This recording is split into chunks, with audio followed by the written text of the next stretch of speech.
9 of 17 from three. The 90th time Steph Curry has made at least 8 threes in a basketball game. By far the leader in that category there. And we're going to talk about it and try to make sense of what we just saw happen in San Antonio here on Toyota Warriors post-game live with NBA champion Festus Ezeli, the great KB, Gareth Burke. I am Bonte Hill. Wow, Fessy. What a game. This is the NBA Cup, Bonte. This is what I'm talking about. This is the energy we keep talking about. This is Steph Curry willing his team, willing the Warriors. They could not buy a basket in the first half without Steph, and Steph just kept saying, just give me the ball. I'll make something happen. And you're going against a young, scrappy, very well-coached San Antonio Spurs team with Victor Wembanyama, who's an alien in the middle of the paint. This was a beautiful game to watch. It came all the way down to the wire. Wow. Was the text my dad just sent me.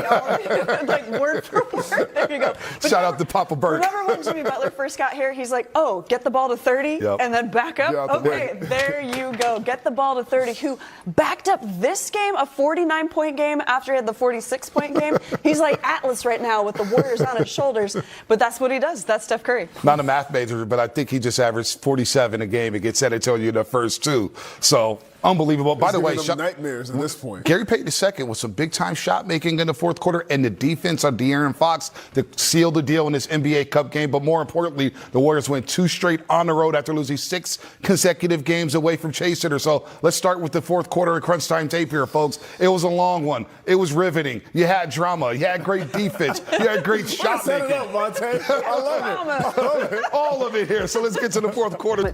Well, security came on the floor. They were flying all over the place. And then moments later, Draymond Green picked up his 5th foul. So what are the Warriors going to do defensively? Well, they scrapped, right? At one point, Steph Curry, this was a foul right here on Jimmy Butler. That was a tough call. Points during this stretch. This is after ending the third quarter with 14 straight. There was nothing they could do. Steph is shooting the ball from way out of three-point range. You couldn't even double-team him out there. I know. They tried Castle. They tried Fox. They tried KJ. They tried, like, every double-team. No, they avoided putting Champagne on him because Steph needs to start having Champagne send a taxi to get Champagne to the games from now on. Champagne was hitting the streets. You see the big 3 by Wemby there, who scored 26 points and grabbed 12 rebounds. But how about the big shot by Gary Payton II? Shot clock going down, saying no worries, fellas.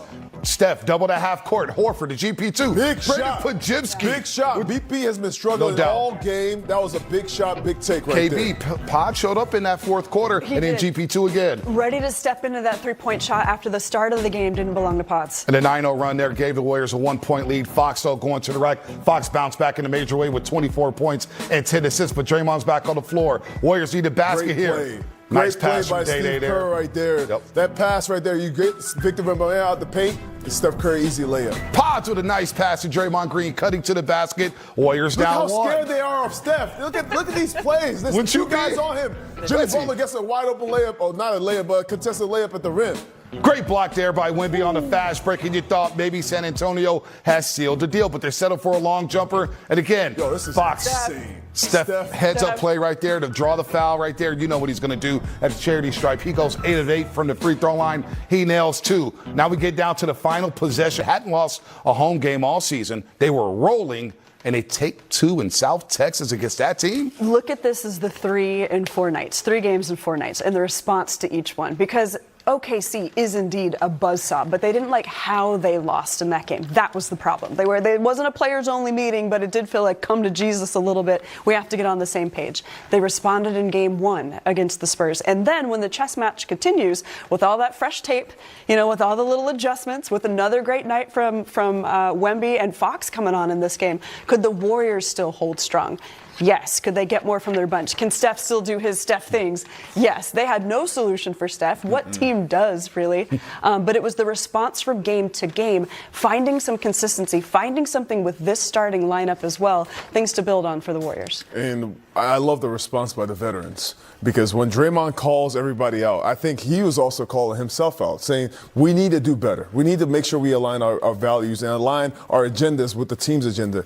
And he came out, he responded. He was physical with Wemby. Wemby is a monster in the paint. You can't do anything against him. Draymond is every bit of 6'4", 6'5", 6'6", and he's guarding a guy who's 7'5", says a lot about his heart. Came into this game, was physical with Wemby, but Wemby is so special that he can roll to the rim. I thought he made a concerted effort in the second half of this game tonight, going into the paint, being aggressive there in the paint. The Warriors were really struggling right there. And even when Draymond went out the game, Steph Curry takes over.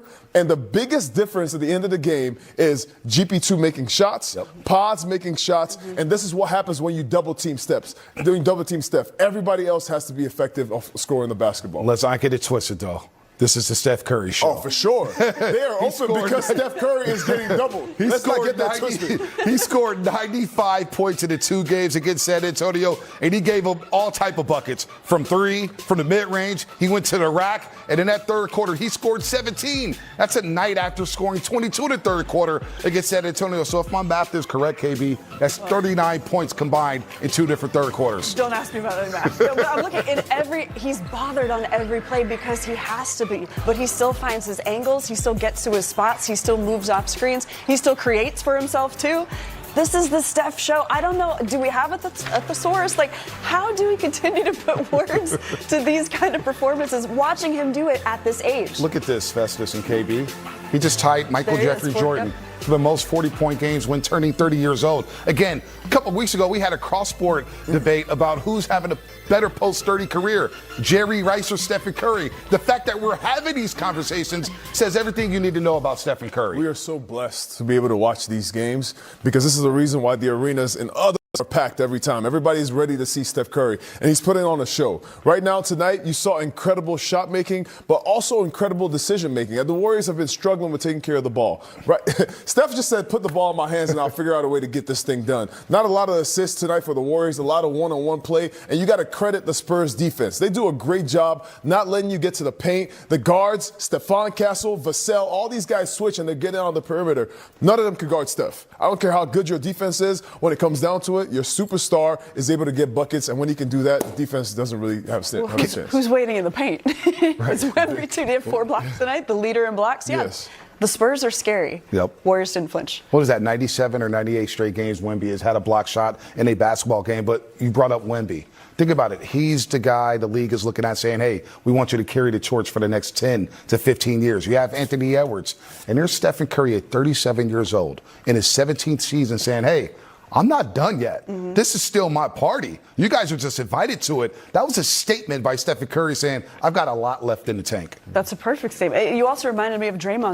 Dub Nation, stop what you're doing. Because what we just witnessed wasn't just a basketball game, it was a masterclass, a statement, and a reminder to the entire NBA. Stephen Curry is still that guy. The Warriors went into San Antonio on a mission, and once again, Steph led the charge, not with just highlights, but with heart, grit, and an unreal 49-point performance to seal the dramatic 109-108 win over the Spurs in the NBA Cup. He didn't just hit big shots, he was the big shot. The dagger, 2 clutch free throws with 6.4 seconds left on the clock. That's cold-blooded. Now, let's be real. This game wasn't pretty. The Warriors were down by 10 early in the fourth. The offense was stalling, San Antonio had the momentum, and it looked like we were about to let one slip. But when things got tight, Steph flipped the switch. He dropped 31 of the team's 62 second-half points, including 14 straight to end the third quarter and 10 more in the final stretch. That's not just scoring. That's carrying an entire franchise on your back. And look, this wasn't just another high-scoring night. This was history. With this game, Steph tied Michael Jordan for the most 40-point games by any player over the age of 30. That's right. We're talking about MJ-level dominance at age 37. Add to that the fact he's now in the exclusive company of LeBron James and Jordan as the only players aged 37 or older to have back-to-back 40-plus point games. And we're not just talking about greatness, we're talking legendary. But here's the part that stings a little, because while we celebrate this epic performance, we also can't ignore the truth. Steph needs help. The rest of the Warriors shot 22 of 64 from the field. Outside of Jimmy Butler's 21 points, nobody else cracked double digits in a meaningful way. But Jimsky and Will Richard each added 10, but the offensive load, the responsibility, the pressure, all rested on Steph's shoulders. Yes, we won. Yes, we pulled it off. But at what cost? Steph accounted for nearly 45% of the team's points. And if he has to play like this just to barely edge out a young Spurs team, how long can we keep this up? We can't expect him to